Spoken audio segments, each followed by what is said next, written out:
আসসালামু আলাইকুম। Social media post ডিজাইনের আজকে 3 নাম্বার চ্যালেঞ্জে ব্রেকডাউন ভিডিওতে আপনাকে স্বাগত। আমি আছি আরশাদ মালিক। তো চলুন প্রথমে আমরা কি করছি, একটা আর্টবোর্ড নিয়ে নিয়েছি। তো আমি আর্টবোর্ডটা নিয়েছি 2000 বাই 2000 পিক্সেলসের। আপনি আপনার রেশিও অনুযায়ী ব্যবহার করতে পারেন। প্রথমে আমি নিব লোগোটা। তো লোগোটা নিলাম, তারপর নিচ্ছি লোগোর নিচে একটা টেক্সট, যেটা কোম্পানির টেক্সট হতে পারে। তারপরে আমি কি করলাম, একটা শেপ নিলাম। এটা ছিল একটা নর্মাল সার্কেল শেপ। সার্কেল শেপটাকে আমি কন্ট্রোল টি দিয়েছিলাম। কন্ট্রোল টি দেওয়ার পরে সেটা কি হয়েছে, আমি র্যাপ করেছি। ধরার পরে আমি কন্ট্রোল টি দিচ্ছি, কন্ট্রোল টি, দেন এখান থেকে আমি ওয়েব করে নিয়েছি। ঠিক আছে। পরবর্তীতে আমি কি করেছি, সেম আরেকটা নিয়েছি। বাট এবার পার্থক্যটা হচ্ছে যে এইখানে কিন্তু আমি কোনো ধরনের ব্যাকগ্রাউন্ড রাখিনি। আমি রেখেছি শুধু স্টক। সেটা দেখার জন্য আমি আমার শেপে যাচ্ছি। দেখেন, যদি আমি এটা সিলেক্ট করি, তাহলে সেই ক্ষেত্রে ফিলটা হাইড করা আছে এবং স্টকটা ব্যবহার করেছি।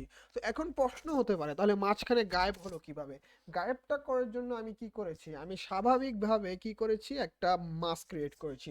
মাস্ক ক্রিয়েট করার পর এখানে ক্লিক করলাম, দেন হচ্ছে ব্রাশ সিলেক্ট করে, দেন আমি স্বাভাবিকভাবে ব্রাশটা সিলেক্ট করে দেন এভাবে মুছে ফেলেছি। তো আপনারাও ঠিক সেম ভাবে তৈরি করতে পারেন। এবং পরবর্তীতে আমি কি করলাম, ছোট ছোট দুইটা সার্কেল নিলাম সৌন্দর্যকে বৃদ্ধি করার লক্ষ্যে। এবং বৃদ্ধি হয়ে যাওয়ার পর এবার আমি একটা সার্কেল নিলাম, যেটা হচ্ছে ব্লুটারই কপি করে সেটাকে একটু ছোট করে নিয়েছি। এবং এই যে ব্ল্যাক কালারেরটা সার্কেলটা দেখতে পাচ্ছি, এখানেই আমাদের মূলত ইমেজটা থাকবে। ইমেজটা স্বাভাবিক অবস্থায় এইভাবে থাকে।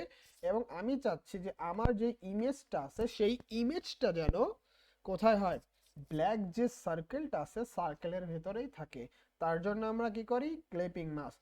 দুটা লেয়ারের মাঝখানে গিয়ে অল্ট প্রেস করে দেখবেন এমন একটা আইকন আসবে, দেন মাউসের লেফট বাটন প্রেস করলেই ক্লিপিং মাস্ক হয়ে যাবে।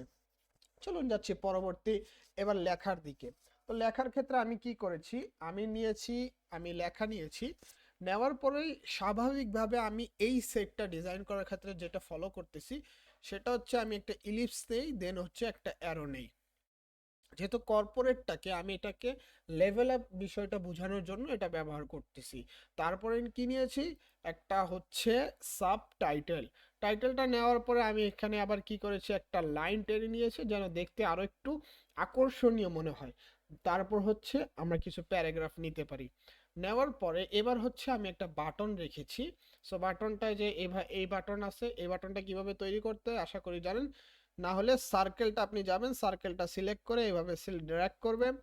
করার পরে হচ্ছে যে আপনার এখানে যে অপশন আসতেছে, আপনি জাস্ট এটা এভাবে করে দিলে এটা হয়ে যায়। দেন পরবর্তী স্টেপে যাচ্ছি, দেন হচ্ছে আমরা লেখাটাকে লিখলাম।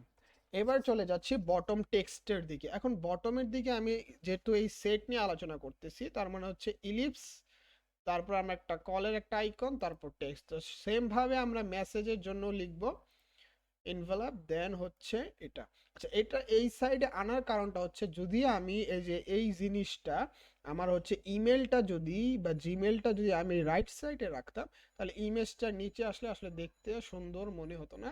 তো তার জন্য আমি কি করেছি, এটা লেফট সাইডে রেখেছি। এবং পরবর্তীতে আমি কিছু শেপ অ্যাড করেছি যেন দেখতে সুন্দর হয়। লাইক এটা উপরে একটা শেপ, দেন হচ্ছে এইখানে একটা, তারপর একটা করে আমি এটার কি করেছি, আই থিঙ্ক অপাসিটি কমিয়ে দিয়েছিলাম।